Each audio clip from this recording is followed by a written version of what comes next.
आदाब, ये समय न्यूज नेटवर्क और आप देख रहे हैं आलमी समय। खबरनामे के साथ हाजिर हूं मैं मुईन शादाब। बुलेटिन का आगाज करते हैं खास खबरों की सुर्खियों के साथ।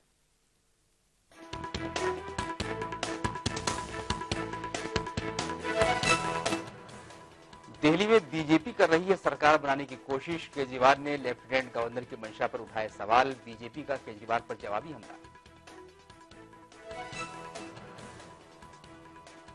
दिल्ली वालों को बिजली का झटका। शहरों में 10 पैसे से लेकर 50 पैसे फी यूनिट तक का इजाफा। कांग्रेस ने कहा गए अच्छे दिन। दिल्ली बीजेपी ने भी उठाए सवाल।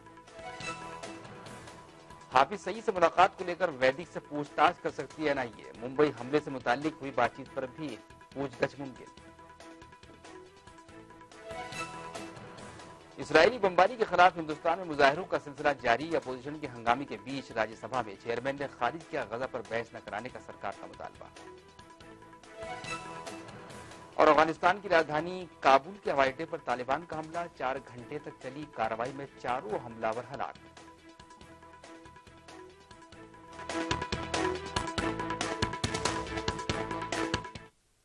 दिल्ली में हुकूमत साजी को लेकर सियासत तेज हो गई है। अरविंद केजरीवाल ने ट्विटर पर लिखा है कि लेफ्टिनेंट गवर्नर बीजेपी को सरकार बनाने की दावत दे सकते हैं।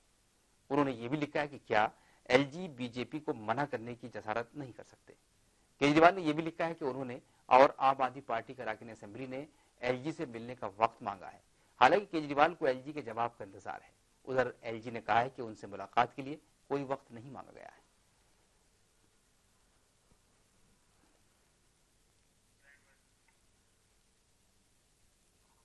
इससे पहले आम आदमी पार्टी के सभी अरकान असेंबली की एक अहम मीटिंग हुई। इस मीटिंग में सभी अरकान असेंबली मौजूद थे। मीटिंग के बाद पार्टी लीडर मनीष सिसोदिया का कहना है कि उनके सभी एमएलए पार्टी के साथ हैं और कोई भी कहीं नहीं जा रहा है। सिसोदिया ने कहा कि बिजली और महंगाई के इशू पर वो एक मरतबा फिर सड़क पर उतरेंगे। भारतीय जनता पार्टी कह रही है कि हम विकल्प तलाश रहे हैं। तो ये विकल्प कहां से तलाश रहे हैं? ये विकल्प कहां से खुल गए? बिना नोटों के बोरे खुले हुए ये विकल्प खुल सकते हैं क्या? भारतीय जनता पार्टी बताए कि ये विकल्प कहां से नहीं खुल गए। 32 विधायक होते हुए जब उन्होंने कहा कि हमारे पास कोई विकल्प नहीं है, हम सरकार नहीं बना सकते, अब तो 3 विधायक और कम हो गए। तो अधिक विधायकों की होते हुए तो उन्होंने कहा नहीं सरकार बना रहे हैं। 29 विधायक होते हुए भी कह रहे हैं कि हम विकल्प तलाश रहे हैं। तो कहां से विकल्प तलाश रहे हैं? फ्री में विधायक मिल रहे हैं। कौन सी पार्टी के विधायक आ रहे हैं बताएं, कौन से संपर्क में है ये भी बताएं। वहीं बीजेपी ने अरविंद केजरीवाल के इल्जाम को बेबुनियाद बताया है। दिल्ली बीजेपी के सदस्य सतीश उपाध्याय ने कहा है कि बीजेपी जोड़ तोड़कर सरकार नहीं बना रही है, केजरीवाल सिर्फ भ्रम फैला रहे हैं। अरविंद केजरीवाल कह रहे हैं कि उपराज्यपाल उनकी सुन नहीं रहे हैं और आज वो बीजेपी को बुला रहे हैं। इस समय हमारे साथ बात करने के लिए बीजेपी के अध्यक्ष सतीश उपाध्याय जी। सतीश जी, अरविंद केजरीवाल को कैसे पता चल जाता है आपके बारे में? वो भले पार्टियों की जानकारी उनके पास है, कांग्रेस की भी उनके पास है, बीजेपी की उनके पास है, सारे प्रोटेक्शंस उनके पास है, एलजी की भी सारी जानकारी उनके पास है और वो बहुत सब कुछ रखते हैं। ये तो आप उनसे पूछिए कि उनके पास कौन सी ऐसी विधा है जिसको वो फोर्स ही कर लेते हैं। वो जान लेते हैं कि आगे होने वाला क्या है। आज सुबह 8:11 पे उन्होंने जान लिया होगा, बातचीत की होगी, क्योंकि एलजी के साथ उन्होंने अपने लिए भी अपॉइंटमेंट नहीं मांगा था। एलजी हाउस ने इस बात को इंश्योर किया है। ऐसे में अब क्या कहिएगा, वो आपके लिए कह रहे हैं इस तरीके से? नहीं, ना तो हम अपॉइंटमेंट हमने मांगा, नहीं, ट्वीट तो उन्होंने किया ना 8:11 पर। उन्होंने कहा कि एलजी बीजेपी सरकार फॉर्मेशन के लिए बीजेपी को बुला सकते हैं, तो उनके पास कोई पुख्ता जानकारी होगी। और मैं बार बार कहता हूं किसी नेता के बारे में ना ये झूठ वगैरह शब्द कहते हैं, अच्छा सा नहीं लगता है, लेकिन अब क्या करें, झूठ और सफेद झूठ ये लगातार केजरीवाल साहब की आदत पड़ गई है। हालांकि बीजेपी के तमाम लीडर दिल्ली में हुकूमत साजी की कोशिश को सही ठहरा रहे हैं, लेकिन बीजेपी लीडर और मरकजी वजीर सेहत डॉक्टर हर्षवर्धन दिल्ली में बीजेपी की सरकार बनाने के हक में नहीं है। उनका कहना है कि वो 8 दिसंबर के अपने फैसले पर आज भी कायम है। देखिए, डॉक्टर हर्षवर्धन ने आपको 8 दिसंबर से आज तक पता नहीं दर्जनों बार मैंने अपना मत बताया है। मेरा व्यक्तिगत मत वही है जो 8 दिसंबर को था, लेकिन अब चूंकि मैं पार्टी के संगठन के किसी पद पर नहीं हूं, इस विषय पर कुछ भी बोलने का अधिकार हमारे पार्टी के संगठन के लोगों का है। दिल्ली के आवाम को महंगाई का एक और झटका लगा है। सरकार ने दिल्ली वालों को फिर करंट मार दिया है। दिल्ली में एक बार फिर से बिजली के बिलों में इजाफा किया गया है। दिल्ली में 200 यूनिट तक 10 पैसे की बढ़ोतरी की गई है। वहीं दिल्ली की इंडस्ट्री और दिल्ली मेट्रो मेट्रो जैसे कॉमर्शियल सार्फिन के लिए ये इजाफा 11% तक किया गया है। कांग्रेस ने दिल्ली में बिजली के दाम बढ़ाए जाने की मुखालफत की है। कांग्रेस लीडर शकील अहमद ने चुटकी लेते हुए कहा कि मोदी ने दिल्ली वालों के लिए अच्छे दिन ला दिए हैं। ये अफसोस की बात है और बहुत ही इस बात को कंडेम करना चाहिए। दिल्ली की जनता पहले से भी परेशान थी और मैंने इसीलिए कहा कि दिल्ली की जो भाजपा है जो चुनाव नहीं चाहती है, इन्हीं कारणों से वो चुनाव नहीं चाहती है कि दिल्ली की जनता नाराज होकर उनसे बदला चुनाव में लगी। तो मोदी सरकार का जो इफोरिया और हवा अभी बनाए हुए हैं, ये हवा दिल्ली के ही चुनाव में निकल जाएगा। वहीं दिल्ली बीजेपी ने भी बिजली के दाम बढ़ाए जाने पर नाराजगी का इजहार किया है। दिल्ली बीजेपी के सदर सतीश उपाध्याय ने मरकजी हुकूमत से मांग की है कि जब तक बिजली कंपनी का ऑडिट नहीं हो जाता तब तक लोगों को राहत मिलनी चाहिए। रूप से केंद्र सरकार से ऑलरेडी हमने मांग की है और हमने कहा है कि जब तक बुनियादी ढांचा ठीक नहीं हो जाता, बिजली की स्थिति बिल्कुल क्लियर नहीं हो जाती है, तब तक दिल्ली का जो मध्यम वर्गीय परिवार है, जो गरीब लोग हैं, जो बहुत कम बिजली यूज करने वाले लोग हैं, जो 200 से 400 यूनिट तक यूज करते हैं, 600 यूनिट तक यूज करते हैं, उनको अभी फिलहाल जब तक चीजें ठीक ना हो जाए, दाम कम ना हो जाए, पूरा कंपनियों का ऑडिट ना हो जाए, तब तक उनको एक सब्सिडी केंद्र सरकार की तरफ से जरूर मिलनी चाहिए। समाजवादी पार्टी के सदर मुलायम सिंह यादव ने मरकज की एनडीए सरकार को महंगाई को रोकने में नाकाम बताया है। आम बजट पर लोकसभा में बहस के दौरान उन्होंने कहा कि आवाम खुद को ठगा हुआ महसूस कर रहे हैं, इसलिए सरकार को चाहिए कि महंगाई रोकने के लिए ठोस कदम उठाए। तो 1.5 महीना मान ले, 1.25 महीना हो रहे, अभी कोई काम किया नहीं, तो मैं तो मानता हूँ कि 1.5 महीना 2 महीने में ठगा आपने कहा था बंद कर देंगे 25 फीसदी महंगाई खत्म, तो 1.5 महीना हो गया, तो ये ठगाई चलेगी नहीं। तो मैं आपको बता रहा हूँ, इसलिए मैं आपको सावधान कर रहा हूँ कि आप अभी है समय आपका, काफी समय है, तो आप जवाब दें तो दीजिए रोजगार, कब से रोजगार दिए, महंगाई घटाइए। राज्यसभा में मरकजी हुकूमत की फजीहत हुई है। राज्यसभा के चेयरमैन हामिद अंसारी ने हुकूमत के उस मुतालबे को खारिज कर दिया है जिसमें उसने ऐवान में गजा के इशू पर बहस न कराए जाने का मुतालबा किया था। हालांकि बहस आज भी नहीं हुई और इसे आगे के लिए मुलतवी कर दिया गया। बहस कब होगी इसके लिए कोई तारीख भी मुकर्रर नहीं की गई है। दूसरी तरफ आज ही बहस कराने पर बजिद अपोजिशन ने हंगामा किया और नतीजतन कार्रवाई को मुलतवी करना पड़ा। I received a communication last evening from the leader of the House stating that the short duration discussion on the Palestine issue may not be taken up on the 17th of July 2014 and that the government will communicate an appropriate date for the same soon. Accordingly, in view of the provisions of Rule 177 read with the communication received from the leader of the House, the short duration discussion on Palestine has not been listed in today's agenda paper. वहीं CPM leader Sitaram Yechury ने कहा है कि एक तरफ मुल्क के वज़ीर-ए-आज़म दहशतगर्दी के खिलाफ मुआहिदा कर रहे हैं, वहीं उनकी पार्टी इस मामले पर बहस भी नहीं करना चाहती। सर, हमारे प्रधानमंत्री दस्तखत करते हैं एक रेजोल्यूशन पे, जो इसी सवाल जो हम डिस्कस करना चाहते हैं उसके ऊपर कंडेम करते हैं जो हो रहा है गाजा में। प्रधानमंत्री कंडेम करते हैं और सदन का अधिकार नहीं है डिस्कस करने। Thank you. आप नहीं, हमारे संविधान का उल्लंघन हो रहा है सर।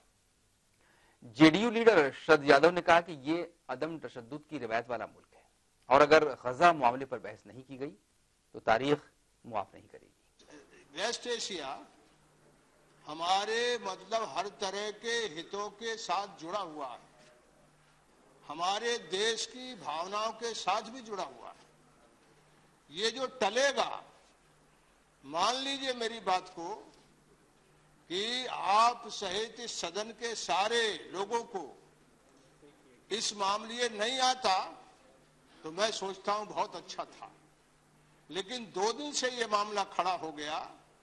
देश भर में हर तरह के और दुनिया भर में बात चली गई और मेरे साथियों ने जो बात कही कि ब्रिक्स सम्मेलन में हमारे देश ने एक ऐसी बात और ऐसा मुद्दा वहां खड़ा किया, ये आज जिस तरह की वहां स्थिति है, मैं आपसे एक ही बात कह रहा हूं कि सदन के नेता ने जो ये काम किया है उसके नतीजे लाखों लोग इस देश के रोजगार और धंधे और व्यापार से वहां जुड़े हुए हैं। देश भर में लोगों की उस परिस्थिति पर नहीं जाता। देश भर में लोगों के मन में इस सवाल पर बहुत बेचैनी है और इस बेचैनी को यदि सदन में नहीं आता तो मैं आपसे निवेदन करना चाहता हूं कि इसको कल के लिए मत टालिए। रेल बजट तो जो है वो कभी भी चर्चा हो सकती है, लेकिन इस देश में, इसके देश के हित में भी हर तरह से वेस्टर्न एशिया जो है और इजराइल के खिलाफ नहीं। ये तो सवाल ये है कि जिस तरह से वहां इंसानियत का, जिस तरह से वहां एक तरफा और आज की दुनिया इतनी अन्यायी हो गई कि कोई बोलने को तैयार नहीं। और इस देश में ये देश है गांधी का और इस पर यदि हम मान रहे हैं हमको माफ। गजा पर इस्राएली बमबारी के खिलाफ पूरी दुनिया में मुजाहरे हो रहे हैं। हिंदुस्तान के मुख्तलिफ शहरों में भी एहतजाज जारी है। बंगलो शहर में एक मुजाहरा हुआ। मुजाहरीन हाथों में बैनर लिए हुए थे और इस्राएली हुकूमत के खिलाफ मुजाहरा कर रहे थे। उनका मुतालबा था कि बैनुल अक़वामी बरादरी को इस्राएली जुल्म के खिलाफ कार्रवाई करनी चाहिए। We are here to protest against the barbaric actions of Israel on the largest prison in the world. It's called Gaza, a very small strip of 2 million people who are being surrounded from all directions and are being bombarded from above, and they're completely helpless. And somehow people are not talking about it. The United Nations doesn't talk about it. Nobody talks about it. Our government is being quiet about it, and it's extremely painful. This is a humanitarian crisis, and anybody who has any humanitarian mind should stand up and speak up for those little children, for those women, for those old people who are being bombarded, who are being killed day and night, and that too in a holy month of Ramadan. And that, I think, is very painful. We want the Indian government to wake up to this humanitarian crisis. To protest against the atrocities of the illegal entity called Israel. Israel, around 60 years before, it captured the Holy Land of Palestine, which was the first Qibla of Muslims, and after continuous atrocities against the Muslims, now we have joined here not because of because we are Muslims and not because of Shias or Sunnis. We are all Muslims joined again. खबरनामा भी जारी है, लेकिन आगे बढ़ने से पहले एक मुख्तसर सा वक्फा, फौरन हाजिर होते हैं। आप देखते रहिए आलमी समय।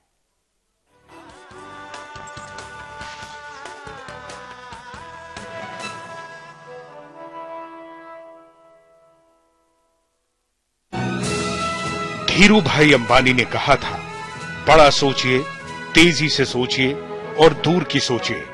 कामयाब विचार पर किसी का एकाधिकार नहीं है।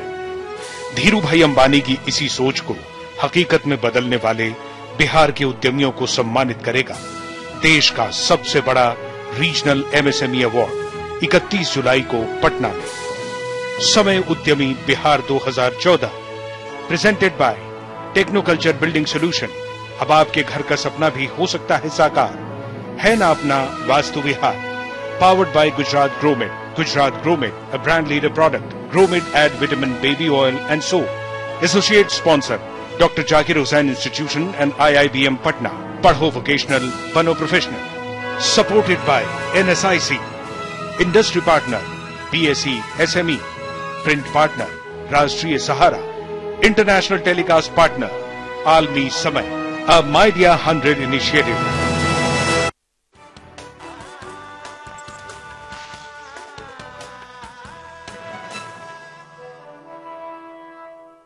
ब्रेक के बाद खैर मकदम है आपका। असेंबली इंतखाबात से पहले महाराष्ट्र कांग्रेस में इख्तलाफ पैदा हो गया है।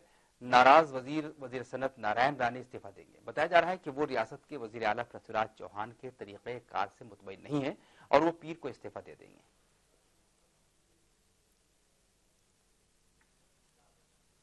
एनआईए सीनियर सहाफी वैद प्रताप वैदिक से पूछताछ कर सकती है। जराये के हवाले से खबर आ रही है। खबर है कि वैदिक और हाफिज सईद की मुलाकात और इस दौरान 26/11 मुंबई हमले पर हुई बातचीत पर एनआईए वैदिक से पूछताछ कर सकती है। मरकजी हुकूमत पहले ही वैदिक की मुलाकात से किनारा कर चुकी है और दीगर सियासी पार्टियां भी इस मामले में वैदिक की मुखालिफत कर रही हैं। जाहिर है कि इससे वैदिक की मुश्किलों में इजाफा हो सकता है।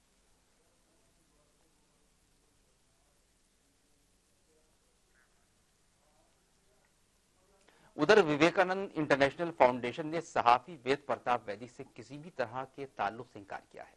फाउंडेशन के सहाफी केजी सुरेश ने पिछले 2-3 दिन से मीडिया में चल रही इस खबर की तरदीद की है, जिसमें वैदिक और फाउंडेशन के बीच रिश्ता बताया जा रहा है।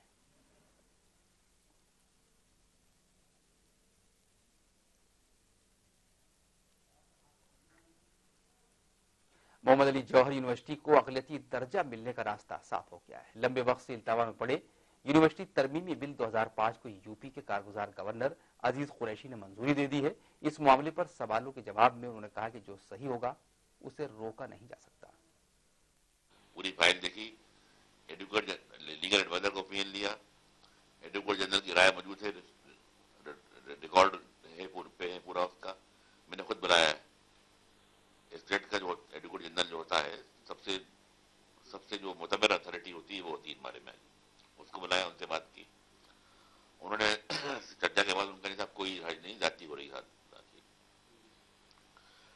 पूरी रिकॉर्ड देखने के बाद, एडवोकेट जनरल की राय देखने के बाद, विधानसभा विधान परिषद द्वारा बिल पास किए गए उनको देखने के बाद मैंने अपने दिमाग का इस्तेमाल किया और मेरे ज़मीर ने मुझसे कहा कि जाती हो रही है और इसलिए इसको पास को अपनी मेरी मंजूरी देना चाहिए। अमेरिका के साबिक सदर बिल क्लिंटन ने लखनऊ का दौरा किया। अमौसी एयरपोर्ट पर यूपी के वज़ीर आला अखिलेश यादव ने उनसे मुलाकात की। वज़ीर आला के साथ प्लानिंग कमीशन के नायब सदर, एसपी लीडर राजेंद्र चौधरी और अभिषेक मिश्रा भी थे। मुलाकात के बाद क्लिंटन मोहनलालगंज गए, जहां जबरौली गांव में क्लिंटन फाउंडेशन की एक तकरीब का इनेकाद किया गया था। बिल क्लिंटन के दौरे के मद्देनजर इंतजामिया ने सिक्योरिटी के सख्त इंतजाम किए थे। स्वामी अग्निवेश ने शंकराचार्य पर जवाबी हमला किया है। दहशतगर्दों से रिश्ते वाले उनके बयान पर अग्निवेश ने कहा है कि वो दहशतगर्दों से उनका रिश्ता साबित करें, नहीं तो उनके खिलाफ हत्या इज्जत का मुकदमा दर्ज कराया जाएगा। आतंकवादी कहना किसी को, ये आप उसको एक बहुत बड़ा हत्यारा, बहुत बड़ा कानून में अपराधी घोषित कर रहे हैं। और देश में नहीं, अभी अंतर्राष्ट्रीय स्तर पर नरेंद्र मोदी जी ने ब्राजील में जाकर के तमाम विश्व को आह्वान किया, हमें आतंकवाद से एकजुट होकर लड़ना पड़ेगा। कितनी बड़ी बात कही उन्होंने। अब आपको यदि शंकराचार्य जी को लग रहा है कि अग्निवेश आतंकवादी है, तो मामूली बात कह करके, बयान दे करके उन्हें चुप नहीं बैठना चाहिए। उनकी जिम्मेदारी बनती है कि तत्काल फौरन से पेशतर जिसको कहते हैं, मुकदमा दर्ज कराना चाहिए।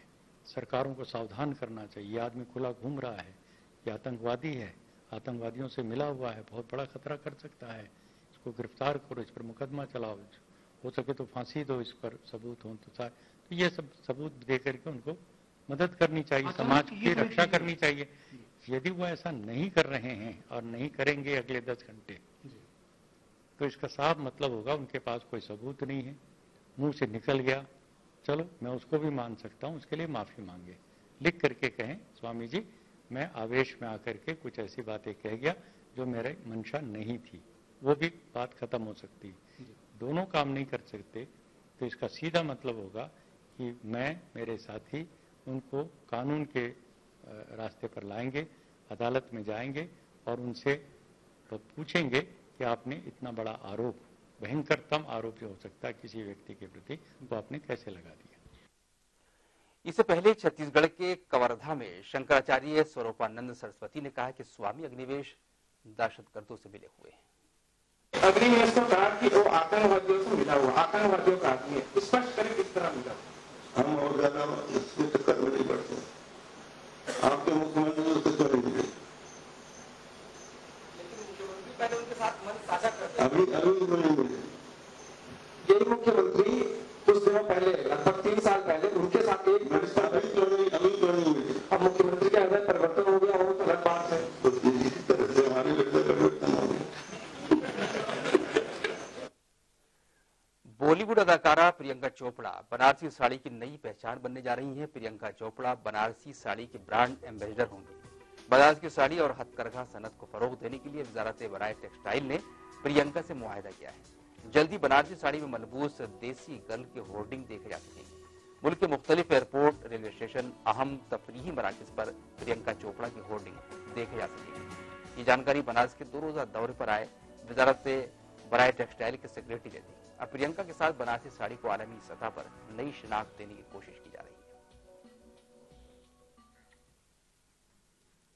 अब आपको दिखाते हैं ऐसी तस्वीर जिसे देखकर आप चौंक जाएंगे। जो तस्वीर हम दिखा रहे हैं उसमें एक बच्चे की हिफाजत 4 खतरनाक कोबरा साफ कर रहे हैं। एक बच्चा आराम से इन कोबरा के बीच में सो रहा है और ये सारे कोबरा उसकी रखवाली कर रहे हैं। हैरानी वाली बात यह कि जिसने भी इस बच्चे को इन कोबराओं के बीच देखा उसे ये मालूम है कि बच्चे को इनसे कोई खतरा नहीं है। कुछ लोग तो ये भी कह रहे हैं कि शायद ये सांप किसी सपेरे के हैं जिसने सांपों के दांत निकालने के बाद इन्हें बच्चे के पास छोड़ा है। लेकिन अहम बात यह है कि कोई भी अपने बच्चे को इतने खतरनाक सांपों के बीच कैसे छोड़ सकता है।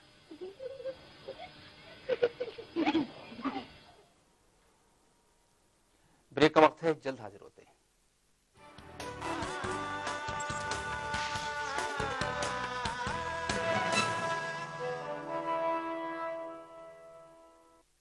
विवेकानंद ने कहा था, एक विचार का दामन थामिए और उसे अपनी जिंदगी बना लीजिए।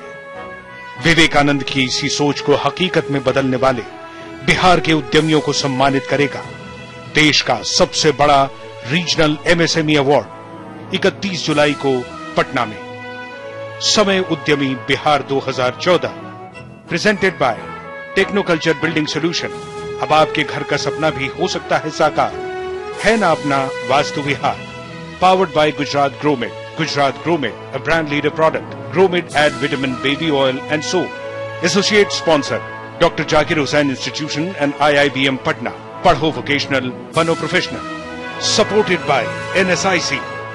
Industry partner, BSE, SME. Print partner, Rashtriya Sahara. International telecast partner, Almi Samay. A Media 100 initiative.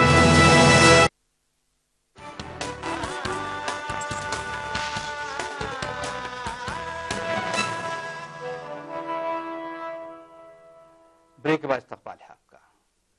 Malaysia airlines का एक मुसाफिर बरदार तैयारा रूस की सरहद के करीब यूक्रेन में हादसे का शिकार हो गया। इस हादसे में सभी 295 मुसाफिरों के मारे जाने की खबर है। ये तैयारा आम्स्टरडम से कुआलालंपुर जा रहा था। जराये के मुताबिक इस तैयारे को मिसाइल हमले में गिराया गया है। यूक्रेन के बागियों पर इस हमले का शक जाहिर किया जा रहा है। आपको बता दें कि इससे कबल मलेशिया का एक और मुसाफिर बरदार तैयारा हादसे का शिकार हो गया था, जिसका आज तक मलबा भी बरामद नहीं हो सका है। इस तैयारे पर सवार तमाम अफराद हलाक हो गए।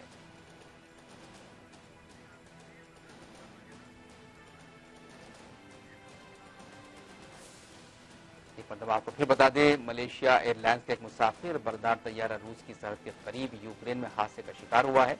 इसमें 295 लोग कुल मिलाकर सवार थे, जिसमें 280 मुसाफिर थे और 15 क्रू मेंबर शामिल थे। ये तैयारा आम्स्टरडम से कुआलालंपुर जा रहा था।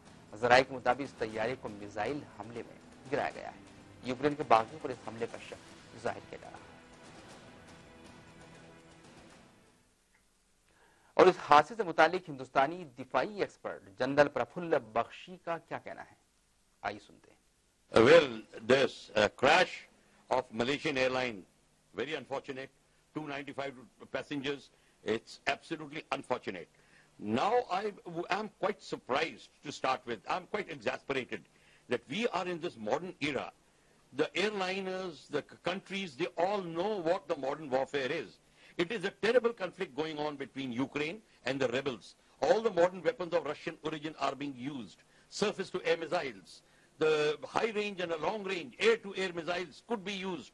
So in this situation, an airline is going in for what reason? There is an emergency to send an airliner out there.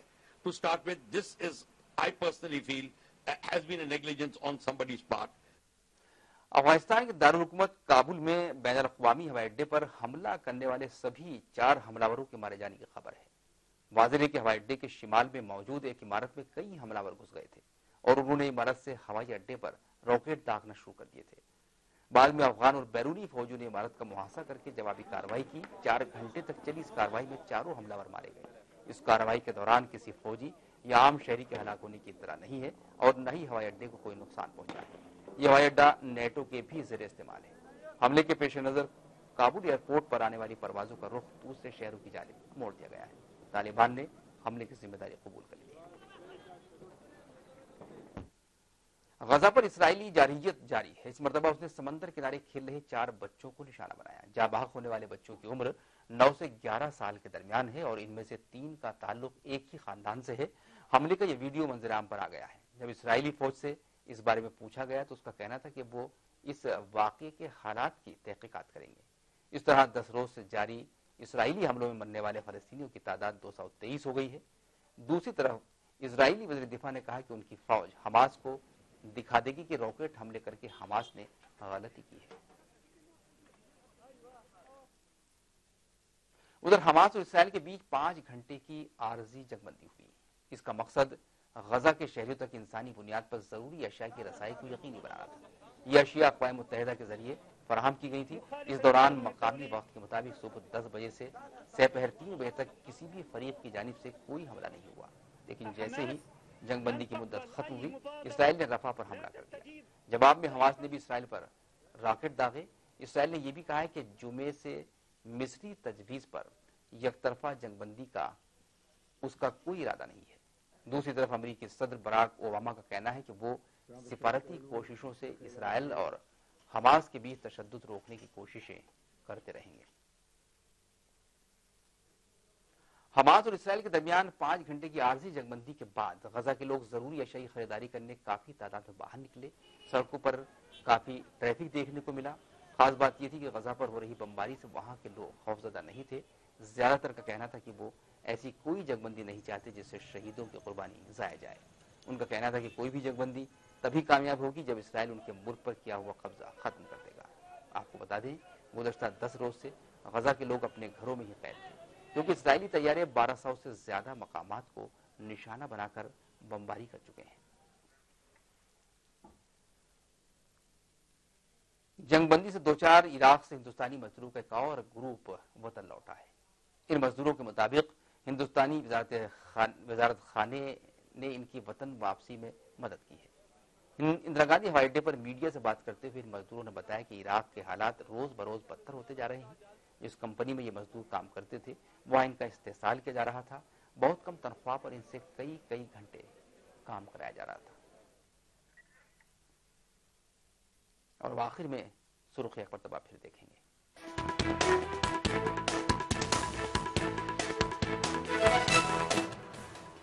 Delhi में बीजेपी कर रही है सरकार बनाने की कोशिश। केजरीवाल ने लेफ्टिनेंट गवर्नर की मंशा पर उठाए सवाल। बीजेपी का केजरीवाल पर जवाबी हमला। दिल्ली वालों को बिजली का एक और झटका। शहरों में 10 पैसे से लेकर 50 पैसे फी यूनिट तक का इजाफा। कांग्रेस ने कहा गए अच्छे दिन। दिल्ली बीजेपी ने भी उठाए सवाल। हाफिज सईद से मुलाकात को लेकर वैली से पूछताछ कर सकती है एनआईए। मुंबई हमले से मुताल्लिक हुई बातचीत पर भी पूछताछ मुमकिन। इसराइली बमबारी के खिलाफ हिंदुस्तान में मुजाहिरों का सिलसिला जारी। अपोजिशन के हंगामे के बीच राज्यसभा में चेयरमैन ने खारिज किया गजा पर बहस नहीं कराने का सरकार का मुतालबा। और अफगानिस्तान की राजधानी काबुल के हवाई अड्डे पर तालिबान का हमला। 4 घंटे तक चली कार्रवाई में चारों हमलावर हलाक।